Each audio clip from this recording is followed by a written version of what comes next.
faut détruire toi-même les petites choses qui nous dérangent jusqu'à avant-hier. Je te remercie puisque tu mets dans notre champ de connaissance la vraie vision. La connaissance. Je te remercie puisque tu es l'unité dans la race. Et pour le que tu nous as révélé, et ceci, simplement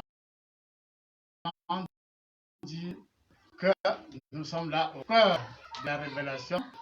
Nous recevons en direct de toi, que nous soyons intelligents, que nous connaissons ou que nous ne connaissions pas, que nous soyons grands, intellectuels ou pas, pour peu que nous sachions écouter, pour peu que nous sachions nous exprimer, nous recevons de toi et nous nous exprimons, et cela à plusieurs niveaux. La notion de prophétie que tu as exprimée dans le thème selon plusieurs articulations, et comme d'habitude, on voit une articulation nous touchera.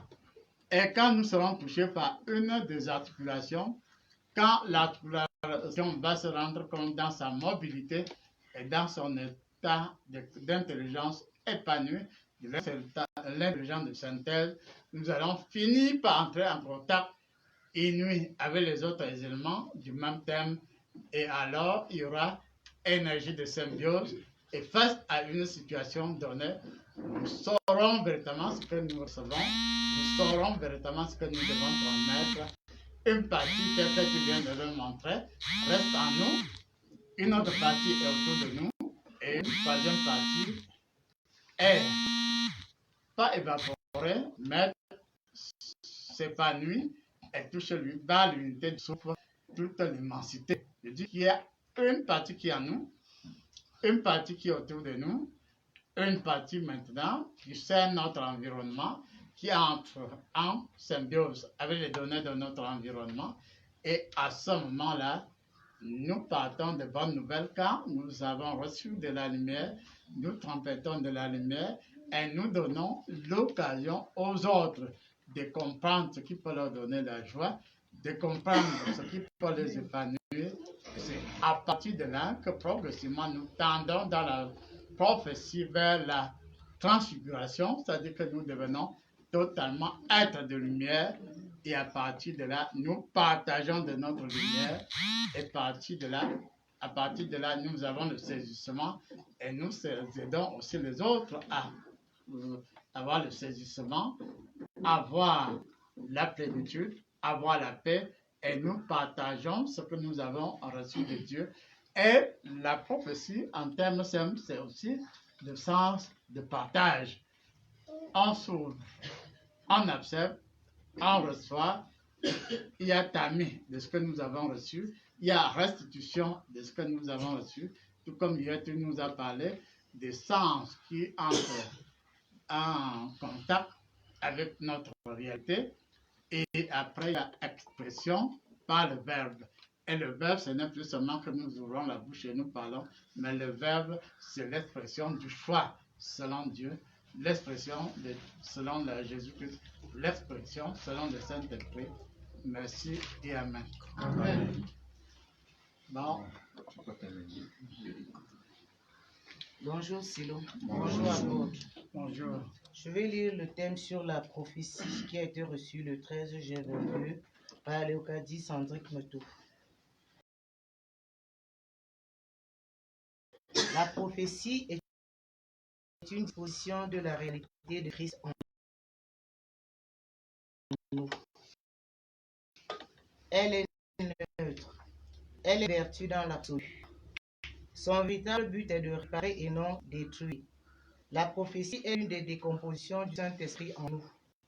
La prophétie est là au sens de Dieu. Là dans la manière de transmettre le message. Là dans le choix du lieu de la transmission du message. La prophétie est une disposition particulière, mais est surtout sage. La prophétie reste et demeure neutre, car le Saint-Esprit est neutre. Elle sait se manifester en ceux qui sont disposés en tout temps, en tout lieu, mais ne se transmet que lorsque cela est nécessaire. La prophétie ne s'enfle pas d'orgueil. Le Saint-Esprit, selon notre sensibilité, nous donne de recevoir afin de nous édifier. La prophétie avec le Saint-Esprit est précise et concise. La prophétie recodifie celui qui la reçoit en vue de toujours être en contact permanent avec lui. La prophétie n'intervient que lorsque cela est nécessaire et non pour faire preuve de mégalomanie. La prophétie n'a pas d'âge, ni de sexe, encore moins de classe sociale. Lorsque tu causes avec ces éléments de manière vraie et sincère, tu perçois une lumière qui te particularise au fond de ton âme. La prophétie n'a pas d'heure précise. Le véritable prophète parle avec tout ce qui existe en fonction de la nécessité. La prophétie est un début de thérapie. Le Saint-Esprit est le médecin par excellence à tous les niveaux de notre existence. Amen. Amen. Donc vous avez...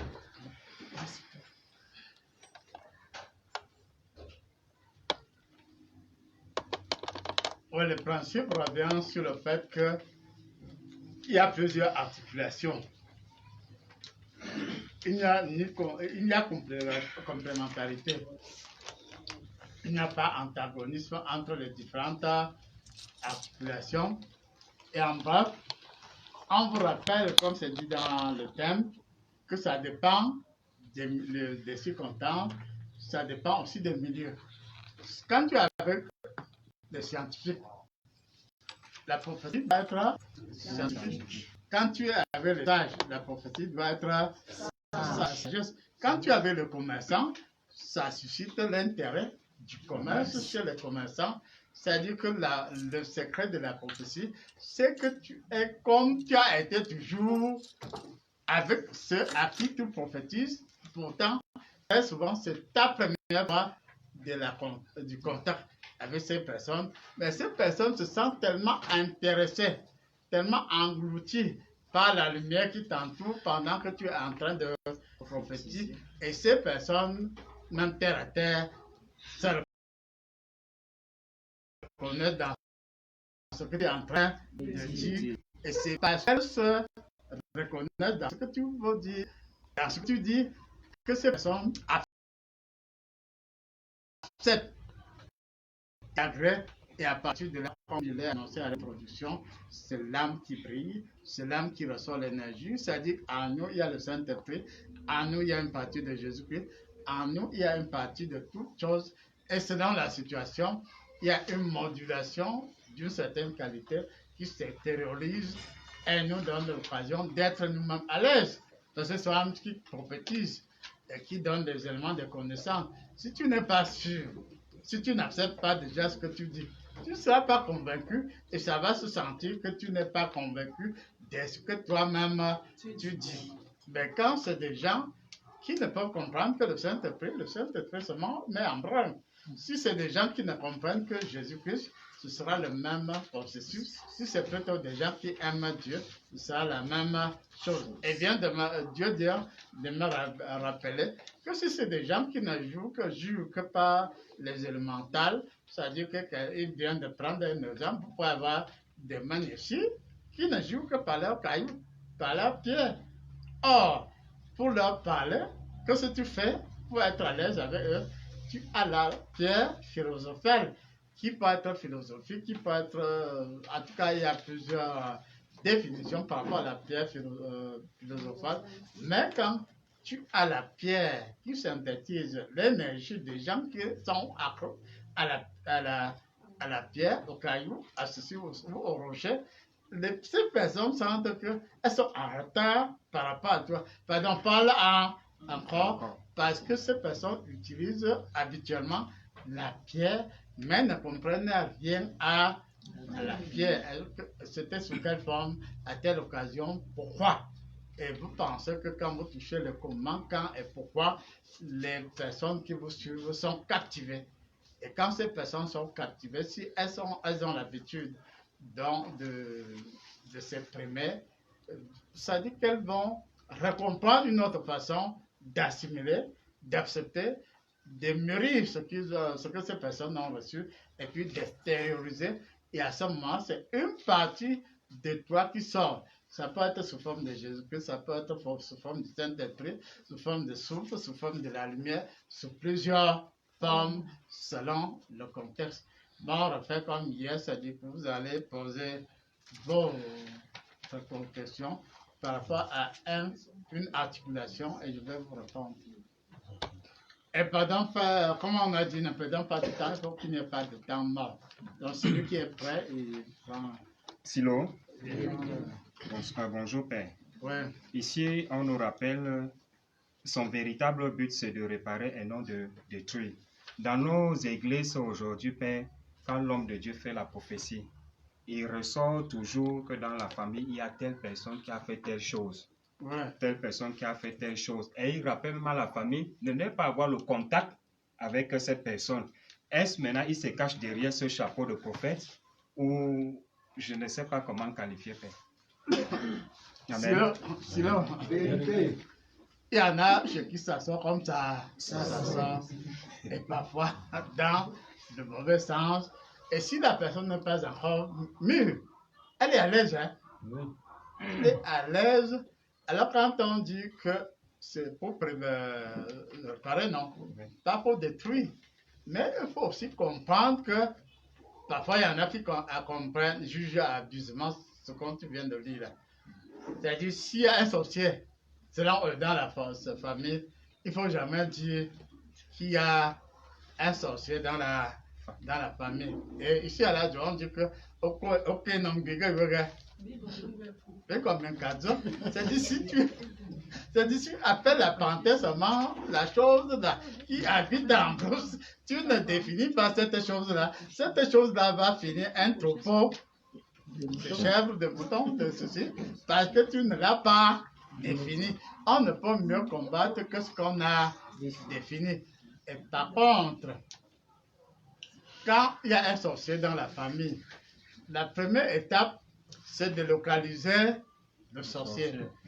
Deuxième étape, c'est de comprendre le sorcier. Est-il né sorcier? Est-il devenu sorcier? Et a-t-il été obligé d'être sorcier? On comprend dans la circonstance. Parce que si après il faut exorciser le sorcier là, si on ne sait pas comment ça a commencé, on ne pourra pas le faire. Et surtout si on abuse en disant, oui, comme il est sorcier, pardon, il faut l'éloigner. Il faut le lapider même au besoin. Même en le lapidant, tu lui rends quel service. Tu vas l'éliminer. Mais es-tu sûr qu'en l'éliminant, tu auras éliminé sa sorcellerie? Puisqu'il y a des sorcelleries, c'est-à-dire, ou même si, forme de sorcellerie, même si vous tuez le sorcier, vous ne tuez pas la sorcellerie. Elle risque de devenir plutôt sauvage, incontrôlable et commettre suffisamment de casse ou de gaffe. Donc, par conséquent, en cas de sorcellerie, en cas de ceci, il faut chercher à comprendre quelle est la situation. Comme je vous ai dit, est-ce que c'est une sorcellerie qui est liée à la personne, même avant sa naissance? Est-ce que c'est une sorcellerie que la personne a elle-même cherchée? Est-ce que c'est une sorcellerie qu'on a amené la personne de gré ou de force à accepter? Donc, on doit savoir quelle est la genèse de cette sorcellerie et voir donc s'il y a possibilité d'agir sur cette sorcellerie. Et tu ne peux pas agir sur cette, tu peux le faire parce que tu as appris un certain nombre de techniques, non?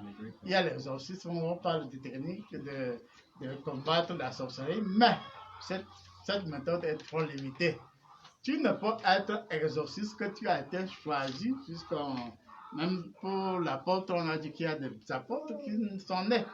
Donc, par conséquent, il faut avoir en toi quelque chose qui te permet de comprendre la forme de la sorcellerie, de comprendre ce qui peut permettre de déstabiliser cette sorcellerie et qui peut nous permettre de transformer même la sorcellerie, comme je vous ai parlé hier du verset, comment transformer cette sorcellerie et retourner cette sorcellerie contre la sorcellerie elle-même. Il y a donc plusieurs possibilités. Et je vous assure aussi qu'il y en a qui font des révélations par impression. Et je crois, pas que je crois, hier, suivi quelqu'un à Yaoundé qui est très sérieux dans sa méthode qui n'est pas comprise par beaucoup. Il s'agit de mon beau-frère, l'évangéliste Franklin Yoka. Et il a dit qu'il n'y a pas, bon, dans son entendement, oui, c'est vrai, parce que c'est pas que c'est juste sérieux, non, il ne peut pas nous dire qu'il ne sait pas qu'on peut former un prophète, il ne peut pas nous le dire. Même si tu es potentiel pour prophète, mais ça ne se suit pas. Même si tu es prophète selon Dieu, tu as été, comme Jérémie, dès le ventre de la mère, mais il faut quelqu'un qui te tienne par la main. Donc ça veut dire qu'il y a aussi là que son fait. C'est tantôt une église, tantôt une école, tantôt ceci, tantôt. On vous forme par quoi? On ne vous forme pas. On vous forme. Et parmi vous, il y aura les 5 ministères. Et si on a un ministère, si on est évangéliste, si on n'est pas tenu, si on n'est pas formé, est-ce qu'on deviendra évangéliste? Mais c'est parce qu'il y en a qui exagèrent, qui condamnent ça. Je dis qu'ils condamnent cela à cause de l'exagération. On vous dit, venez tel jour, il y aura tout ceci prophétique, il y aura cela prophétique, il y aura tout est prophétique. Et à ce moment-là, on vous emballe et on vous donne l'impression qu'à partir de ce jour, puisqu'on vous a imposé la main, alors vous devenez prophète. Non, non, il a parfaitement raison dans ce cadre-là. Parce que nous avons la prophétie, nous avons le potentiel qui doit être encadré, qui doit être orienté. Et plus nous sommes orientés, même si nous ne sommes pas dans une école, dans une église, la nature peut vous aider, nous pouvons vous aider, ainsi de suite. Et à partir donc de là, on comprend vraiment si on a le discernement. Il ne faut pas plus de 2 minutes pour savoir si on est faux prophète. Les gens même racontent ça comme si c'était trop compliqué. Il dit, il ne faut pas plus de 2 minutes. Je dis, plus de 2 minutes. En quelques secondes même, tu suis quelqu'un, vu sa façon, tu sais juste s'il va vous impressionner. Tu sais seulement s'il a été dans une école de développement personnel, il a appris les techniques de développement personnel, et il a une intuition, il vient vous traiter ça comme si c'était une prophétie. Il n'en est vraiment rien du tout. Donc je crois que vous avez compris l'essentiel, à savoir que beaucoup de nos églises, sachant, et seulement aussi d'oreille. On parle, mais on attend le 11e point, non? Oui. Le 11e point égale prophétie. Oui. Tout à l'heure, j'étais avec mon pasteur Georges, comme il est reçu, et comme j'ai promis de vous recevoir cette année, vous tous, au moins une fois, avant qu'on ne sorte. Mais là, on parle en profondeur de prophétie. On dit ce qu'on ne veut même pas. Ce qu'on ne peut pas dire ici dans l'assemblée, parce que si on dit certaines choses dans la masse, il y en a qui peuvent attraper la vie, non? Donc c'est pour nous dire que effectivement, il faut beaucoup de sagesse en cas d'emblée. Il faut de la sagesse. Si tu n'as pas de sagesse, tu vas détruire avec la prophétie. Hein? C'est vrai. Tu n'as pas la sagesse, tu vas détruire avec la prophétie. Quelqu'un dit à un intelligent, je vois, que notre président dit que nous autres là, nous aimons à notre façon. Je dis bien à notre façon, il va mourir avant tel. Même récemment, ça n'engage surtout là. Vous dites, ça tombe dans nos oreilles, on prend des dispositions. S'il devait encore être 2 jours, nous lui ajouterons 200 jours. Yes! Bon, on continue. Bonjour Silo. Bonjour à vous. Bonjour. Ici on dit la prophétie n'intervient que lorsque cela est nécessaire et non pour faire preuve de mégalomanie. Apôtre, ma question est de savoir, peut-on bâtir un ministère uniquement sur la prophétie? Et aussi, nous avons constaté qu'il y a beaucoup de personnes qui viennent vers nous uniquement parce qu'ils veulent une prophétie. Comme vous avez tantôt dit, le 11e point, c'est tout ce qui les intéresse. Et moi, je me dis souvent, ce sont eux-mêmes qui poussent ces prophètes-là à entrer dans la mégalomanie parce que tellement on t'adule, on t'accule pour la prophétie. Quelqu'un vient là, il veut seulement que tu lises sa vie. C'est ce qui l'intéresse. Et aussi maintenant, en troisième position, puisque vous êtes un prophète, apôtre, le prophète le plus rapide du monde, ça tout le monde le sait. Maintenant, comment recevoir sa prophétie, la conserver jusqu'à l'accomplissement? Parce que nous faisons face parfois à certains cas où, je vais prendre l'exemple d'une vidéo virale qui a couru sur Internet un temps, la jeune femme qui disait, je veux, depuis qu'on avait prophétisé que mon fils devait être footballeur, mais le diable ne fait que... Donc, ce qui fait que maintenant, est-ce que, comment faire?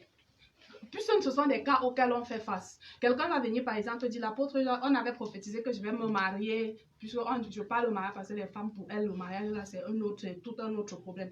On avait prophétisé que je vais me marier en 2022. Voilà 2022 qui est passé. Même l'ombre du fiancé, je n'ai pas. Et généralement, certaines, juste parce que l'apôtre Jean a prophétisé qu'elle va se marier, le premier venu, elle s'offre. Parce qu'on a dit que la prophétie a dit que je vais me marier. Donc maintenant, qu'est-ce que vous pouvez nous dire par rapport à tout cela, apôtre? Et comment nous autres, comment recevoir, conserver la prophétie et pour qu'elle se matérialise véritablement? Et quelles sont les choses qui peuvent bien empêcher une prophétie de s'accomplir? Y a-t-il des paramètres qui entrent en jeu dans ce sens-là? Pourquoi d'autres, parfois, on reçoit bien telle chose et après ça tarde? Pourquoi ça traîne? Amen. Amen. Sinon, vérifiez. Oui, elle a dit des choses. Vous vous rappelez des choses très très intéressantes qui nous concernent nous tous. Pardon, même si on rentre dans la Bible, je comprends la Bible, mais je ne suis pas un accro de la Bible. La Bible ne peut rien me cacher car je cause avec elle. Je ne la lis pas à la manière des autres. Nous disons que parmi les 5 ministères, il y a la prophétie, non? Oui. Et c'est l'un des... La prophétie. Et quand c'est ton ministère, ça veut donc dire que tu fonds dans la prophétie. La prophétie fond en toi. Et toi et la prophétie, vous ne formez qu'un. Il y a quelqu'un qui fait de toi un prophète. La personne à la rigueur t'a révélé que tu as un potentiel de prophétie. Et on tombe sur un autre point très important qui suscite très souvent, il faut être honnête, des confusions dans nos églises. La prophétie a des étapes. Même si on n'a pas formulé le thème de cette forme-là, au premier degré, c'est la proclamation. La proclamation prophétique. Vous voyez, tu auras une nouvelle voiture. C'est la proclamation. Est-ce que toi, sur qui il est proclamé que tu auras une nouvelle voiture, est-ce que tu acceptes d'abord? Je vous le dis aujourd'hui, si tu refuses avec une certaine intensité, en émotion, tu risques toi-même de passer le programme.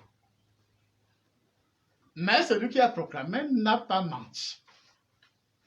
Celui qui a proclamé que tu auras une nouvelle voiture, il a vu la nouvelle voiture. Et la nouvelle voiture est là. Et t'attends. Et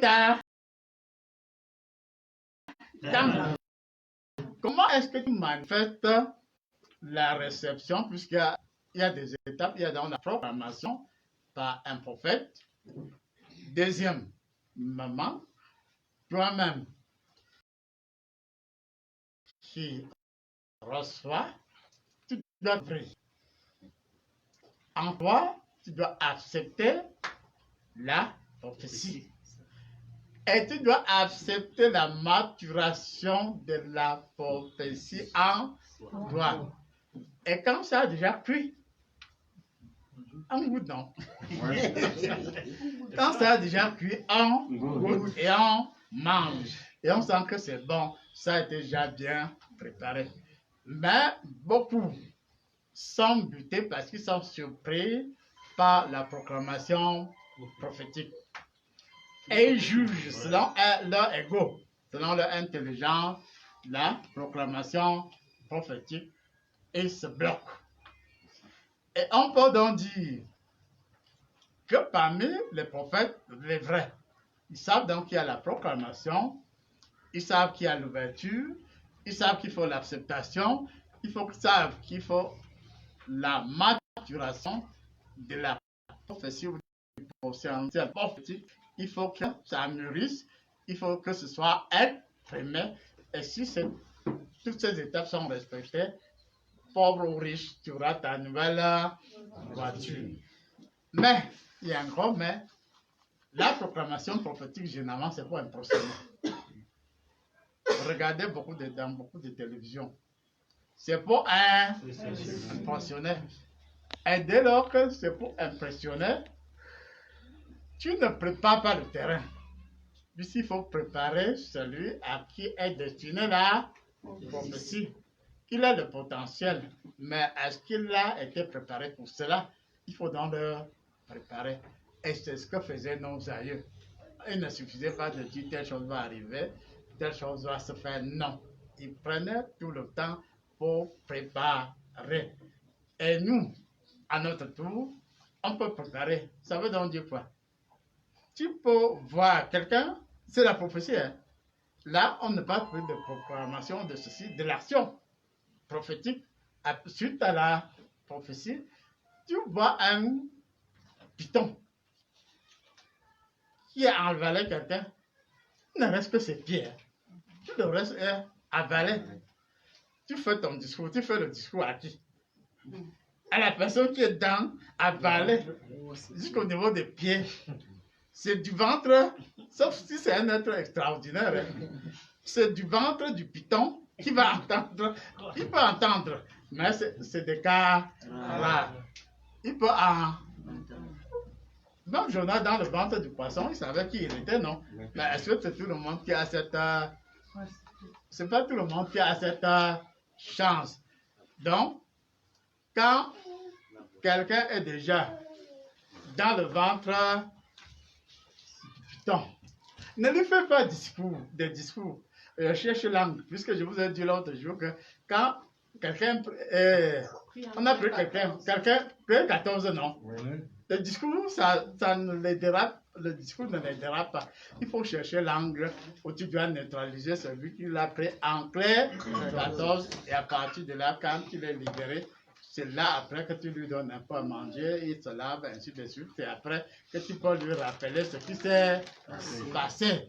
Il en est, c'est-à-dire qu'on dit que il y en a qui impressionnent, mais tu vas impressionner, mais après tu dis non, tel et tel doit avoir ma voix. Et quand tu les viens, tu leur expliques étape après étape. Donc, le mystère prophétique existe, mais il faut être sage. Il faut être un prophète et un sage. Je dis, c'est la prophétie, non? Si tu n'as pas le discernement, si tu n'es pas sage, la prophétie ne te servira pas à grand-chose. Tu es potentiellement prophète, mais il te faut en plus la sagesse pour permettre comment doser ta prophétie, non? Il te faut le discernement. Le discernement veut dire que voilà, tu es déjà entraînement avec le discours n'importe pas, il faut agir. Et quand tu sors la personne du python, tu libères la personne, tu reconditionnes tous ces éléments, et à partir de là, tu vas lui dire, est-ce que tu sais que tu étais avalé à le temps, mais il dit, attention, tu as avalé par le temps, alors qu'il a avalé par le python. Tu dis attention à ses pieds. Donc, pour être prophète, honnêtement, c'est le début, il faut avoir beaucoup de sagesse. Il faut avoir le discernement. Prophétie sans sagesse, sans discernement, sans sagesse, ça ne peut faire pas grand chose. Bon, on continue. Silo.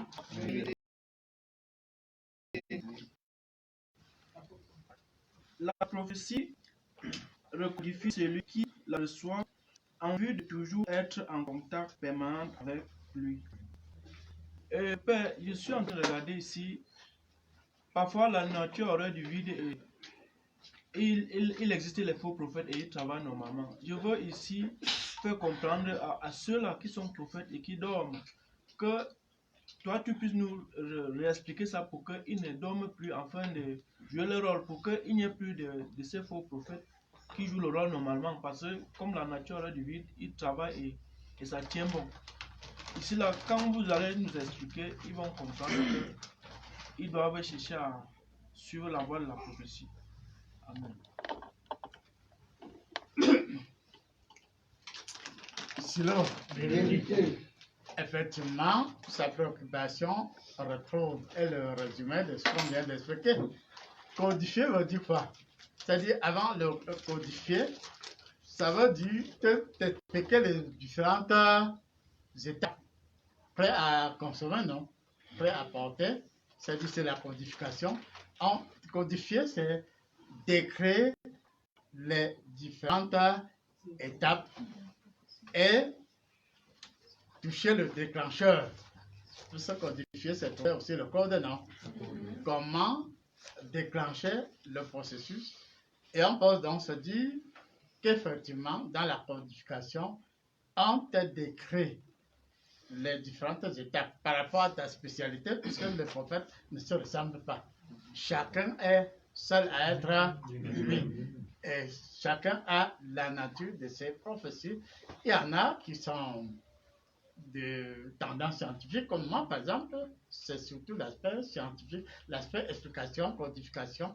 Et puis maintenant, quand c'est codifié, on voit les difficultés qu'il y avait, c'est-à-dire codifié, on nettoie d'abord. Quand on parle du baptême à la Pentecôte, on nettoie d'abord, on nettoie, c'est-à-dire ce qui étouffait tes prophéties, on nettoie cela, et puis maintenant, on te remplit. On te remplit de lumière, de sagesse, de tout ce qui te remplit de ce dont tu as besoin pour exprimer ta prophétie. Et nous n'avons pas les mêmes besoins pour exprimer notre prophétie. Celui qui doit expliquer la non particulière ou ne sais quoi, est-ce que c'est la même émotion que celui qui doit décrire une maladie ou bien un voyage ou un mariage, tout ça? Non. Les prophéties dépendent aussi de notre champ émotionnel. Hein? Puisqu'il y en a qui ne sont à l'aise que lorsqu'ils prophétisent pour la voiture. Hein? D'autres pour le voyage. Observez bien le prophète. C'est-à-dire chacun a un peu son champ, sa tendance. Mais on peut être d'un champ et manifester autre chose. Là, tu n'es pas codifié. Et ça ne peut pas marcher. Là, tu es dans le forcé. Et il y en a qui s'énervent, hein? Comme on a parlé de mégalomanie, là. Je dis, moi, homme de Dieu, que tu seras pour ceci, tu doutes. J'ai dit que tu vas voyager et tu doutes. J'ai dit que tu vas marier, tu te marier et tu doutes. Il prend, c'est dit pour la vérité, même s'il y a une partie de la vérité, il faut préparer, bien doser les éléments de cette vérité. C'est ça qu'on appelle donc codifier.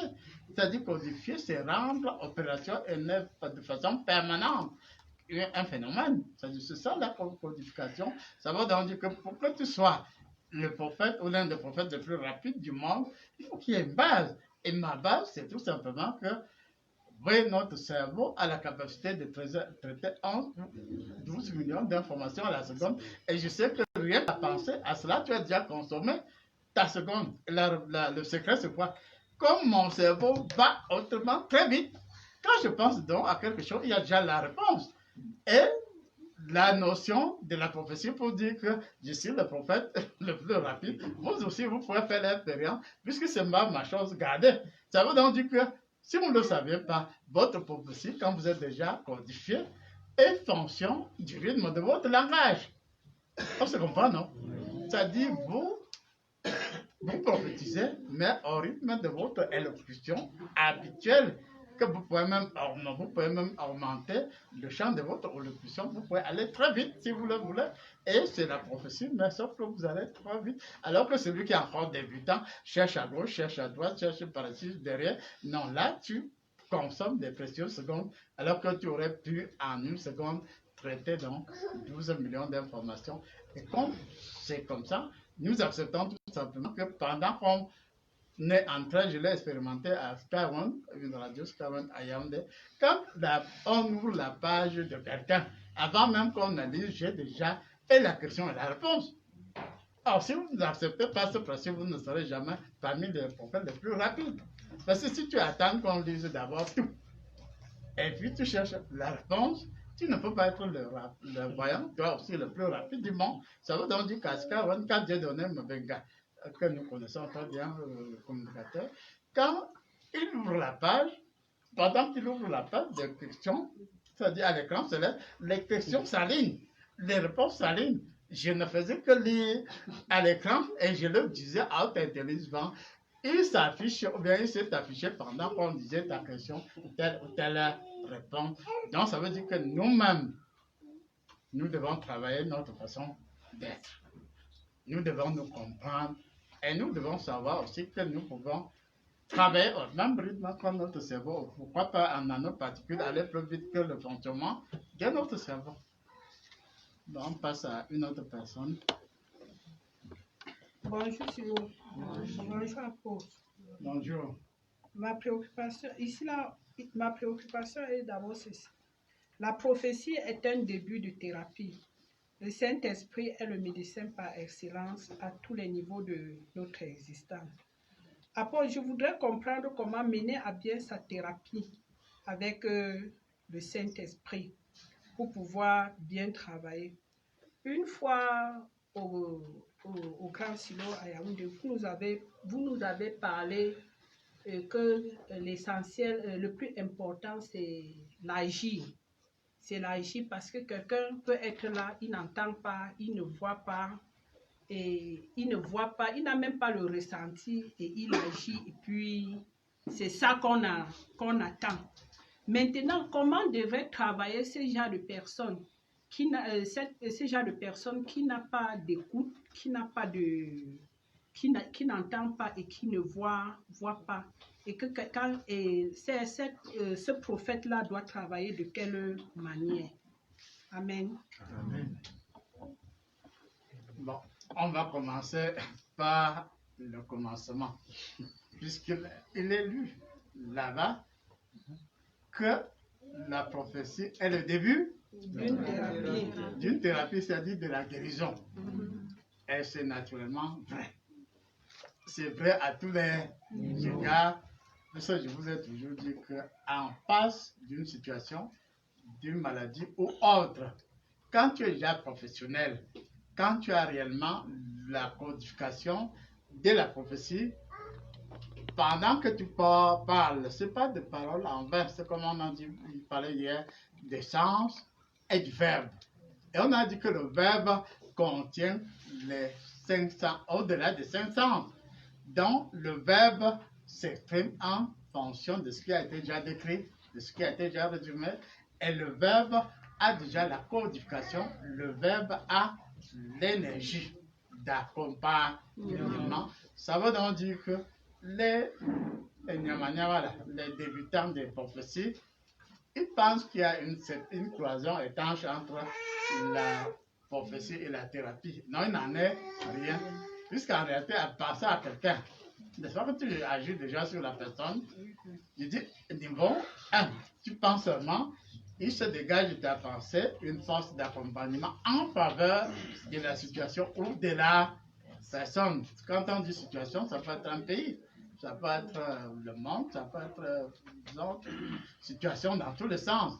Et par contre, effectivement, je sais par définition que lorsque tu prophétises sur quelqu'un, quand tu es déjà bien entraîné, quand tu es déjà bien codifié, il y a déjà ce que tu dis, ce que tu es accompagné d'une force, d'une énergie. Et vous savez pourquoi Dieu prend cette disposition? Non. Parce que quand on te greffe une maladie d'origine mystique, peu importe la nature de l'aspect mystique, pendant que tu commences à prophétiser, si on ne le savait pas, la chose là que tu es en train de parler d'elle. La maladie là, c'est que tu es en train de parler d'elle. La malédiction là, c'est que tu es en train de parler d'elle. Donc, ce qui est en la personne, et ce pourquoi tu pries, et au point d'une rotation, d'une vitesse extraordinaire. C'est-à-dire, ça va plus vite que le son et la lumière. Et quand même, tu es encore en train de penser, la chose va dire, n'est-ce pas que tu es en train de penser de moi? N'est-ce pas que la personne, la chose là t'intimide, elle te pense. Je sens que tu es en train de penser de moi. Je sais que tu penses sur cela de moi, la chose de même là t'embrouille. Est-ce que toi là, tu vois que tu peux faire quoi, tu vois? Et s'il n'y a donc pas le début de la thérapie, si tu n'es pas calmé toi-même, n'est-ce pas que tu peux chier dans ta culotte? Tu peux parler de la maladie, c'est la maladie qui te parle de toi. Si tu peux parler, c'est arrivé sur moi, chez une personne parmi vos noms. Tu es en train de parler de quelqu'un qui est envoûté. C'est la chose de l'envoûtement. C'est l'être qui occasionne l'envoûtement, qui contre-attaque.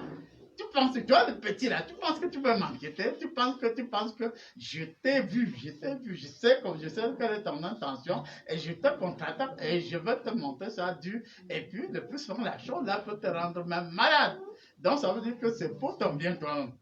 Quand c'est à la fois prophétie et début de thérapie, donc ça veut dire début de protection, début du discernement, on cerne on encercle la situation qu'on va attaquer. Et on quitte la première étape et on touche la deuxième étape, à savoir que le Saint-Esprit, en réalité, c'est lui. Et c'est lui qui est le médecin par excellence, non? Donc, pendant que tu penses encore à telle ou telle maladie, à telle ou telle situation, le Saint-Esprit, lui, ne perd pas du temps.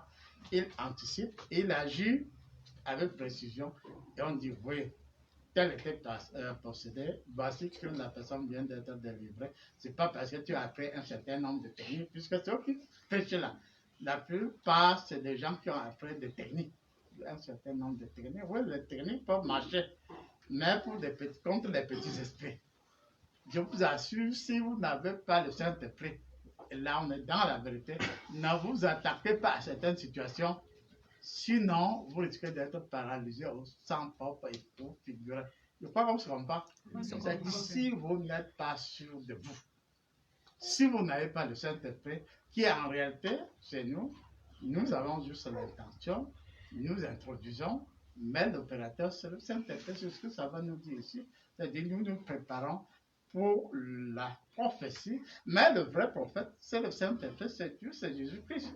Si on ignore cela, on a parlé de mégalomanie, c'est-à-dire tu n'as pas déjà quelque chose et tu es trop sûr de toi, et c'est là que tu deviens trop fragile parce que le mal, les gènes de la sorcellerie sentent que ce n'est plus le Saint-Esprit, ce n'est pas Jésus, ce n'est pas Dieu, c'est toi.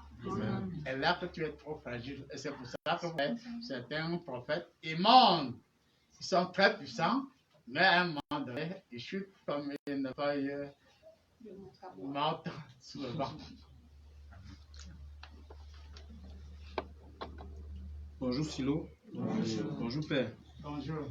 Le véritable prophète parle avec tout ce qui existe en fonction de la nécessité.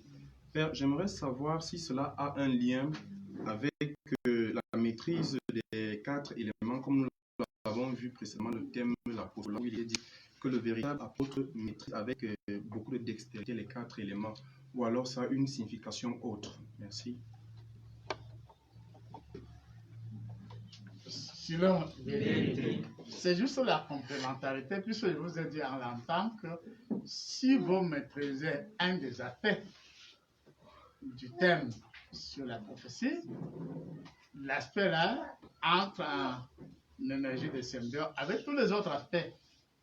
Et on peut donc dire que ce n'est pas Satan qui dit de la droite à la gauche. Même le Saint-Esprit fait la même chose. Même quand tu dois être bon prophète, tu es prophète pour quoi? Il faut que ce soit pour une nécessité, non? Et quand on a parlé de discernement, de sagesse, et tout ça, connaissance, c'est ça qui t'oriente pour désirer même déjà prophétiser. Oui, en d'autres, la formulation est simple. Tu veux prophétiser.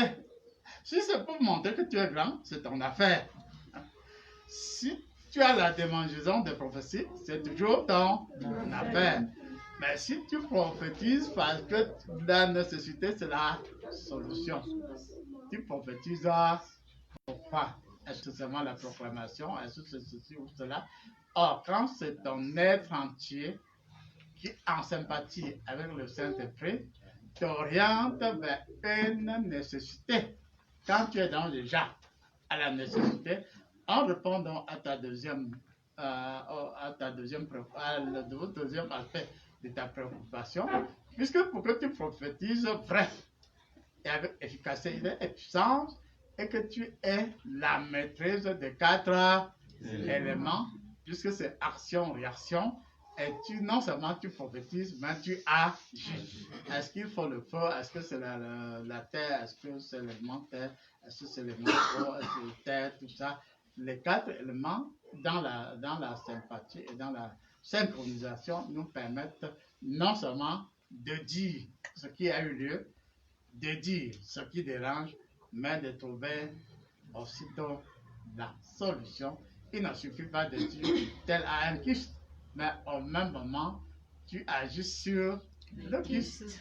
À telle enseigne que la personne va te dire quelques secondes après que non, le mal que j'avais, je ne le ressens plus. Il y en a même qui cherchent comme s'ils voulaient que le mal revienne.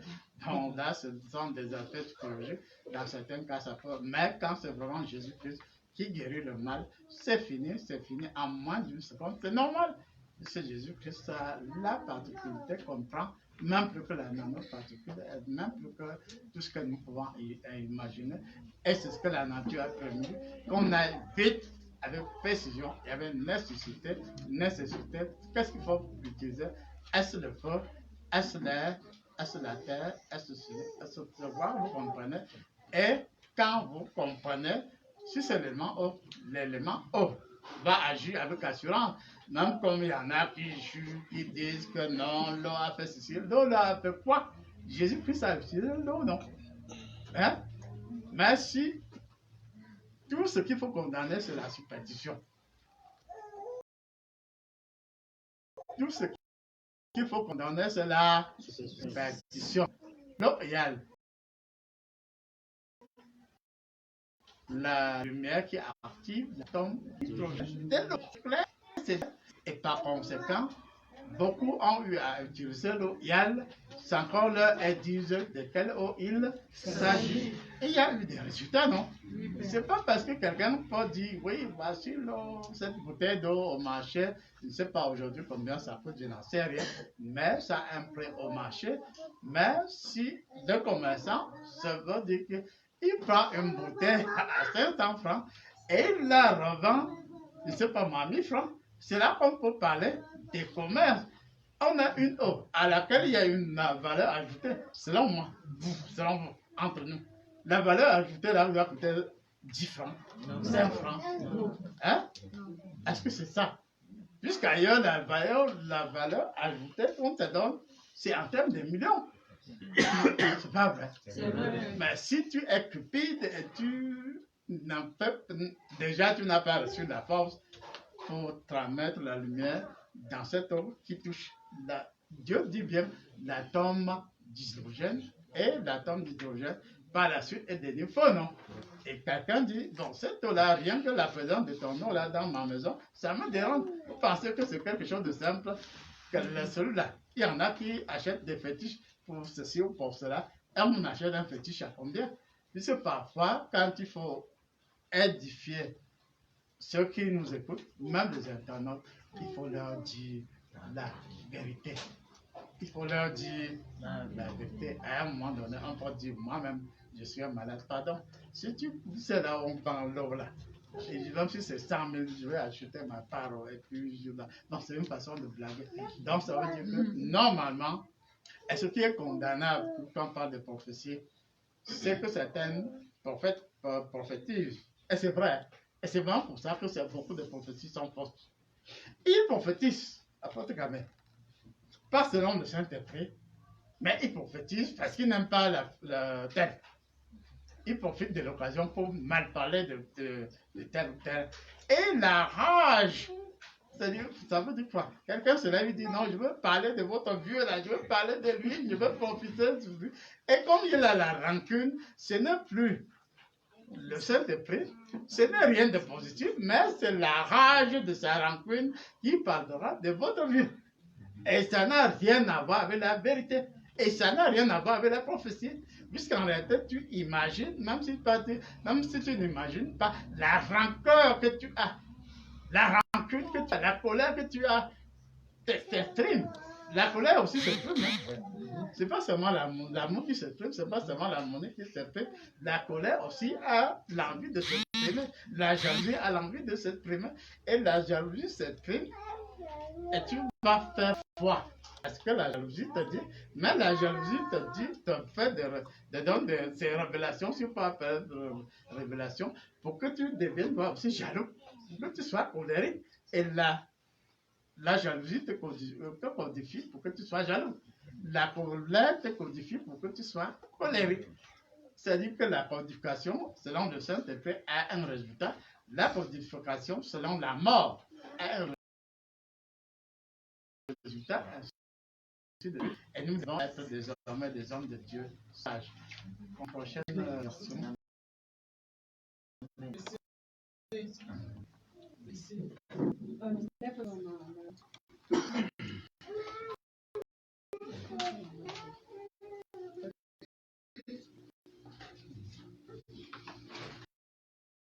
Bonjour. Apôtre, nous avions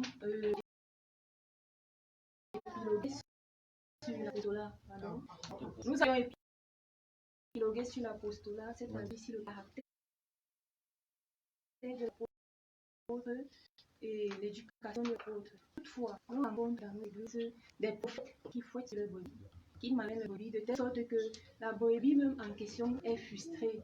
Et on a aussi observé que ces mêmes prophètes, bon, je parle d'une certaine catégorie de prophètes, cette catégorie de prophètes-là tapent leurs femmes, tuent, dans les médias on en a suivi. Qu'est-ce que vous pourriez dire à propos de cette catégorie, de ce type de prophètes? Ma deuxième question ici est sur la typologie des prophètes. Existe-t-il une hiérarchie où tous les prophètes sont-ils égaux? Parce que vous êtes le voyant le plus rapide du monde. Et il y a certains prophètes ici qui se targuent d'être les meilleurs. Qu'est-ce que Dieu dit à propos justement de la typologie des prophètes, de la hiérarchie des prophètes? Je vous remercie.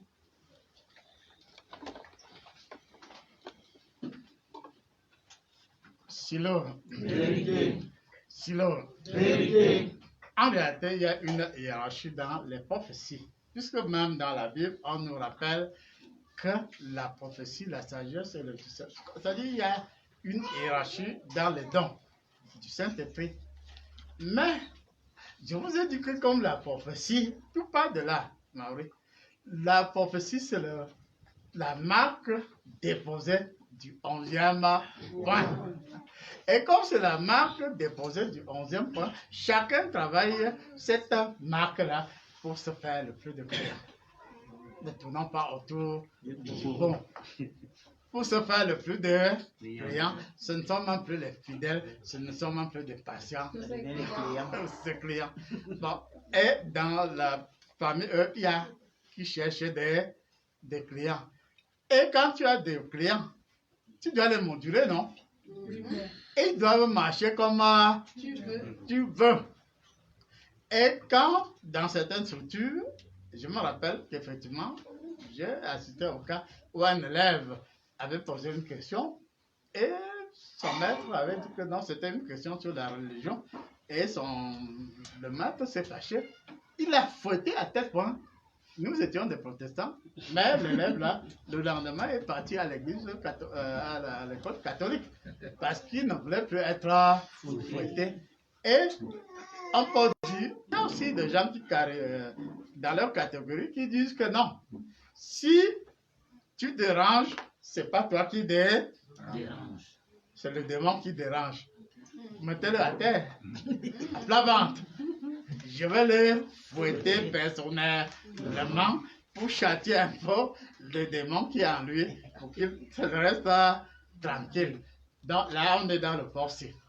Véritablement, on est dans le forcé.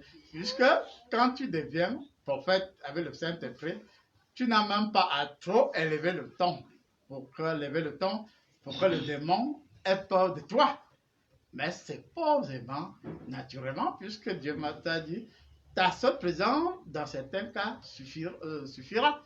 Dire, rien que la présence, ou la pensée, tu n'as même pas à ouvrir la bouche, mais il y a déjà le rayonnement, il y a plusieurs situations qui se dégagent déjà, et à partir donc de là, nous pouvons nous rendre compte que dans certaines structures, il y a même des baptêmes recensement, c'est-à-dire on veut avoir le plus grand nombre de clients, se dire ceci, et puis à la réalité, ça embrouille l'assistance. Puisqu'en réalité, nous devons aussi savoir que dans chaque milieu, il y a une façon de prophétiser. Il dit dans chaque milieu. Et on a dit tout à l'heure que si tu prophétises chez des intellectuels comme si c'est chez des ignorants, ça n'ira pas. Si tu prends les ignorants, tu leur parles d'une certaine façon, ils n'y comprendront rien. Tu prends des illettrés, tu leur prophétises comme si tu étais à l'amphi, je ne sais pas quel amphi, ils n'y comprendront rien. Donc, il y a des adaptations par rapport aux différents milieux. Et nous disons donc qu'en réalité, chaque prophète sait en réalité qui il est. C'est-à-dire pour ceux qui s'exercent déjà, je ne parle pas des potentiels, pour ceux qui s'exercent déjà, ne tournons pas autour des pots. Il y en a, on a parlé de pendant longtemps de ça dans beaucoup d'églises à Yaoundé ou bien au Cameroun, dans le monde. Il y a eu des Camerounais qui étaient très forts parce qu'ils ont fait un tour quelque part en Afrique de l'Ouest. On leur a blandé la langue, hein? Ou bien certains sont partis loin, ils ont eu leur fétiche. Certains, on l'a dit même très récemment, ont enterré telle chose. En réalité, ces personnes, même qu'un futé, homme de Dieu, entre parenthèses, dernièrement, on s'est rendu compte que la personne faisait trop de choses, avait beaucoup d'armes dans son église. Était-ce encore un homme de Dieu? Même si la personne peut se dire que oui, avant, il y avait qui avait des fusils sur la robe ou la tutelle, je n'en sais rien. Mais on peut se dire que véritablement, lorsque nous sommes prophètes, on ne doit pas aider la personne à dire qu'il a le piton, non? Il sait qu'il a le piton, non? Et il sait qu'il est fort avec son piton. Il sait que c'est un seul jet, tout le monde tombe. Il sait sur quoi il se base pour que tout le monde tombe. Il sait pourquoi il se base, ensuite il sait sur quoi il se base. Et généralement, c'est parce qu'à un moment donné, les fidèles sont assimilés à des clients. C'est parce qu'à un moment donné, on se dit on veut absolument des jets privés, on veut absolument ceci, on veut absolument cela, alors que nous devons laisser faire la nature, nous devons faire Dieu. Et je dis honnêtement que chaque prophète professionnel sait sur quoi il se base. Il y en a qui ne savent pas concrètement. Hein? Voici les signes qui accompagneront ceux qui auront cru. En mon nom, ceci, cela, ils marcheront même sur ceci. Il y en a qui ont marché sur l'eau, ils ont eu leur suite. Il y en a qui ont jeûné 40 ans, ils ont eu leur suite. Parce qu'ils ont lu la Bible, ils l'ont appliquée au premier degré. Sans que cela les concerne nécessairement. Et quelqu'un d'autre dit, oui, je suis la tête et non la queue. Il décide qu'il soit la tête et non la queue. Il y en a qui, après apprennent les techniques de développement personnel, les techniques de l'éloquence, ça s'apprend, hein? Je dis qu'il y a des techniques de l'éloquence, du développement personnel, il y a des techniques qui se développent. Moi, j'ai fait yoga, moi, je vous ai toujours dit que ici, avec vous, je ne vous parle pas de yoga. Je ne vous parle pas de karaté. Je vous parle de ce que Jésus-Christ ou le Saint-Esprit me demande de parler parce que je ne veux plus en 2022, je ne veux pas tricher. Je ne veux pas du tout tricher. Et il y en a qui suivent. À cause de vous, ils passent des nuits. Vraiment, ils gênent outre mesure. Jeûne autant que tu voudras. Il est dit, même Jésus a dit qu'il y a des cas auxquels on peut venir à vous, de certains cas, que pas de jeûne et de prière. Mais il y a une différence entre le fait que Jésus-Christ t'amène à prier, jeûner, aller à la montagne ou je ne sais où, c'est lui qui t'envoie à la montagne, c'est lui qui t'envoie au mont des Oliviers, il sait pourquoi il t'envoie à tel ou tel endroit, il sait comment il te conditionne. Mais quelqu'un peut te dire, depuis que moi je vais à la montagne, je rentre avec des changements, mais il y a un mais. Il faut juste la circonstance. Il faut juste le temps. Puisque quand j'ai eu à causer avec les premières personnes que j'ai reçues, il y a ce qui revient. Chez tout le monde, nous ne voulons pas rentrer de l'âge où nous sommes venus. C'est-à-dire c'est le point commun, cette fois-ci. Et comme c'est une doléance qui revient, je l'ai posé à qui de droit. Et je ne me mêlerai, je ne vais pas me mêler de la réaction. Il a commencé à réagir. Et même, je vous assure, ce matin, il a commencé à réagir. Il a commencé à dire, voici, regarde, dans les cieux, il y a plusieurs dispositifs. Il y a des faisceaux de lumière, il y a des flammes, il y a des énergies, il y a des milliards d'êtres humains qui tombent. Si vous voulez, si vous le désirez maintenant, on va les mettre à votre disposition. Ils vont donc descendre sur la terre et les flammes, et les faisceaux de lumière, et les énergies, et ceci, et les êtres célestes qui n'ont jamais mis pied sur la terre. Comme vous êtes enfin ouvert, comme vous êtes enfin intéressé, on va les mettre à votre disposition. Ils vont venir sur la terre. Si tu étais enterré, ce n'est plus à toi ou à un autre prophète de te déterrer. Ce sont ces êtres qui vont le faire. Ou même la lumière, les faisceaux d'énergie de ceci pénètrent, te sort, te nettoie et te voilà changé. Je crois que nous comprenons par là qu'à travers le thème prophétie, Dieu nous rappelle qu'il y a des aspects naturels, il y a des aspects de tricherie, il y a des aspects qui viennent de lui, Dieu. Et je vous assure que je préfère la forme qui vient déjà de façon, c'est-à-dire ça descend verticalement vers nous. Et cette forme est naturelle. Et cette forme s'exprime sans tricherie, sans imposer quoi que ce soit. Et le jour où tu fouetteras quelqu'un avant qu'il ne comprenne, retiens que tu es dans le forcé. Le jour où tu vas trop gronder quelqu'un avant qu'il ne comprenne, ça peut arriver de temps en temps, même si c'est déjà une habitude, ce n'est pas du tout bien. Merci. On prend quelques dernières questions. Ici encore la prière. Dernière question. Bonjour papa. Ouais. Oui, merci. Vous avez même déjà répondu à l'une de mes questions. Je vous remercie déjà pour ça. Puisqu'on dit que la prophétie, c'est là dans le sens de Dieu. Là dans le sens de Dieu. Maintenant, je reviens ici à Silo.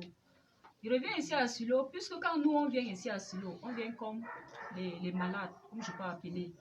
On vient pour la consultation, pour être délivré. Et quand on arrive donc, on découvre que nous sommes les prophètes, les prophétesses et tout le reste. Et parfois, puisque c'est un institut pour te connaître qui tu es, parfois dans la salle, tu vas comprendre quelqu'un donner la prophétie, l'autre dit c'est les mensonges. Là alors, je voulais savoir, papa, à quelle étape, à quel niveau tu peux vraiment savoir que tu peux déjà prophétiser. Amen. Amen.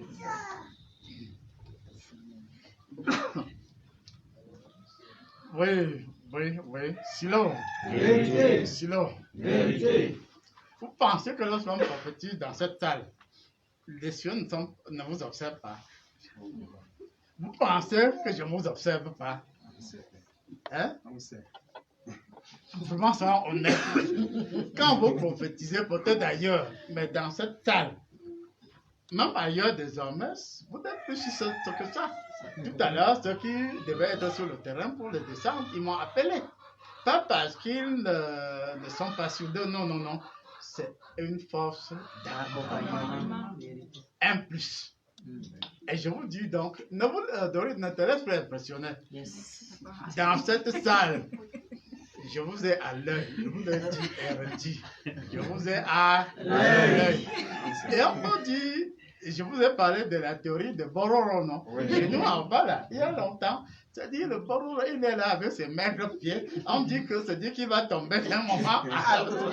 Et alors, mes frères et tantes vont arracher leur peau. Ils les suivent, c'est eux qui se fatiguent, c'est eux qui s'écroulent, alors que le Bororo continue sa route. Mollo, il continue sa route. Je vous dis donc, avec précision que lorsqu'on profite dans cette salle, ne vous laissez plus dérouter.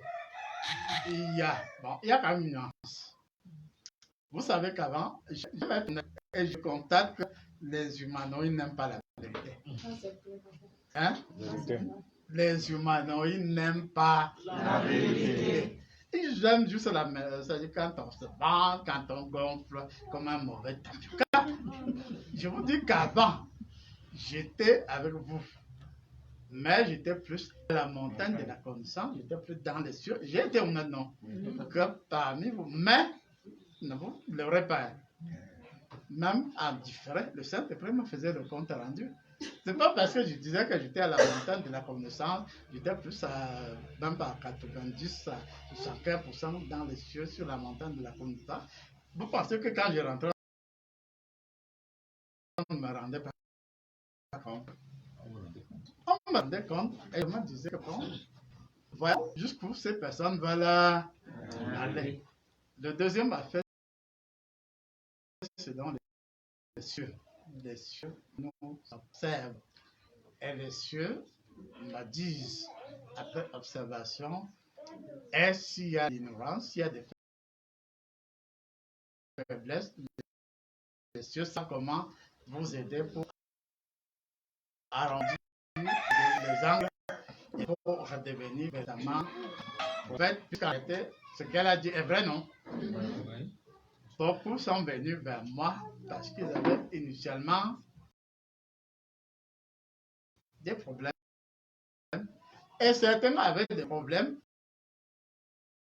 à cause de leurs dons. Hein? Taclés régulièrement à cause de leurs dons. Malades régulièrement, pas parce que c'était la maladie ordinaire, mais parce qu'on voulait les détourner de la trajectoire de leurs dons. Mais de nos jours, disons seulement que nous ne devons pas nous laisser impressionner. Quelqu'un regarde le risque là, avec ses 4 dons. Hein? Y compris la guérison, la puissance, les messages. Merci Seigneur. Elle a beaucoup de dons. Et on sait qu'elle a des dons. Et ce n'est pas la première fois que je lui dis qu'elle a des dons. Et ceux qui l'impressionnent ne veulent pas qu'elle prenne conscience de sa réalité pour pouvoir exprimer ses dons. Et c'est la même chose parmi vous. Puisqu'il y en a eu l'audace, il y en a eu qui ont eu l'audace jusqu'à dire, vraiment, notre Dieu, je l'ai dans son mains. Hein? Je l'ai dans la paume des mains. Si vous voulez aller vite, comme son chemin, sa façon de faire là est trop lente, venez, je vais vous édifier, aller vite. Quelqu'un le plus rapide, il est parmi les plus rapides. Il est en communion permanente avec Dieu. Même avant de venir ici à cette séance, la nuit, j'ai beaucoup travaillé avec Dieu. Même ce matin, je travaille avec Dieu.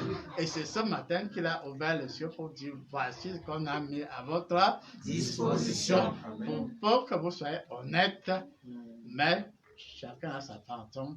Il y en a qui impressionnent, il y en a qui veulent de belles voitures. J'aime le beau.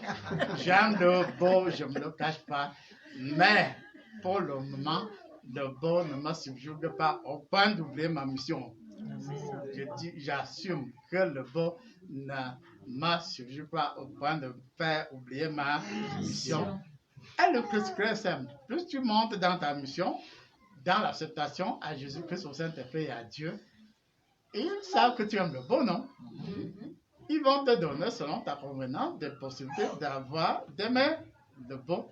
Et à partir d'un certain temps, ils peuvent te dire, tu peux changer de voiture, tu peux changer de maison. Mais pour le moment, la priorité, c'est avoir au moins 100 personnes suffisamment viriles.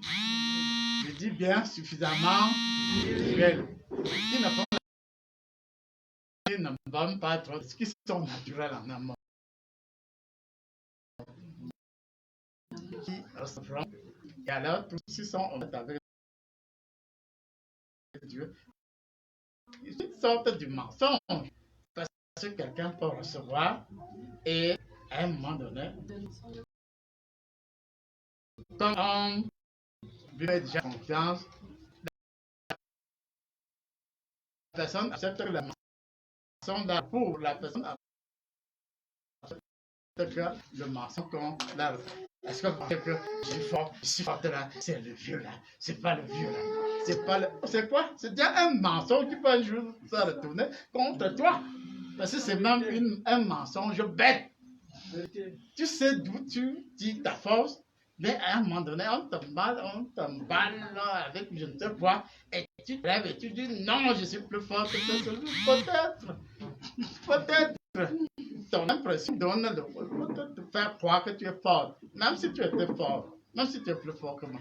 Même Jésus-Christ ne l'a pas dit. Vous serez plus fort que moi. Mais dans le contexte actuel, est-ce que ce matin, j'ai été dans le ciel, on a fait un travail, on a les résultats ici, donc tout à l'heure, dans les questions, on va sentir que certains parmi nous ont un aperçu de ce qui s'est passé ce matin, puisque nous ne faisons rien sans témoin. Ce sont les sorciers qui cachent trop leurs choses, mais nous, des cieux, nous ne faisons rien sans témoin. Nous avons fait, si ça choque à quelqu'un, il n'a pas sauté et calé en l'air, ou bien qu'il allait aussi chez Dieu prendre sa part s'il le mérite. Je crois que je lui ai répondu. Et la question que j'ai donnée à Boris concerne tout le monde. Amen. Quand vous rentrez là, ne vous laissez impressionner par personne. Merci. Et l'autre bonne nouvelle pour les internautes, c'est qu'ils doivent savoir qu'ils sont pour la plupart membres du silo. Même si vous ne savez pas. Membre du silo, ce n'est pas seulement avoir payé les frais non, non, ce n'est pas seulement ça.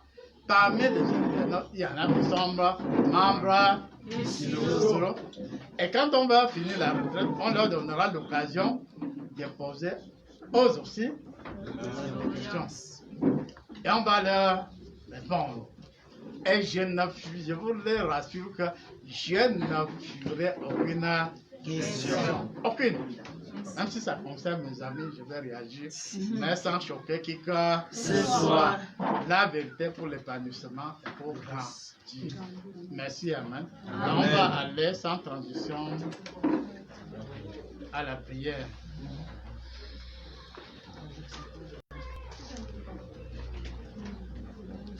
Vous êtes prêts? Oui.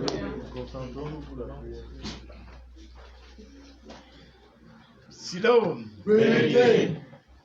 Silo.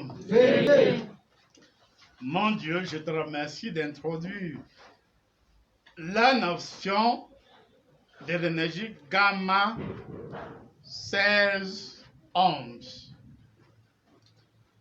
La nature des gamma est connue.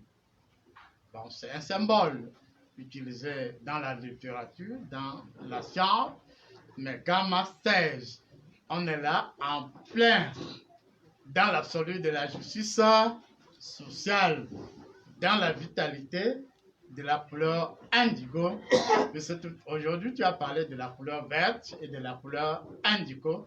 Donc, gamma 16, couleur indigo, connaissance absolue et vitalité de l'énergie de synthèse. Et on a aussi gamma 11. Le 11, c'est l'équilibre au niveau de la calvaire céleste, c'est l'équilibre précaire et la justice sociale dans son noyau du revêtement de l'énergie dans l'absolu. Le gamma 16 permettra à gamma 11 d'avoir une est une force et un équilibre relativement permanent.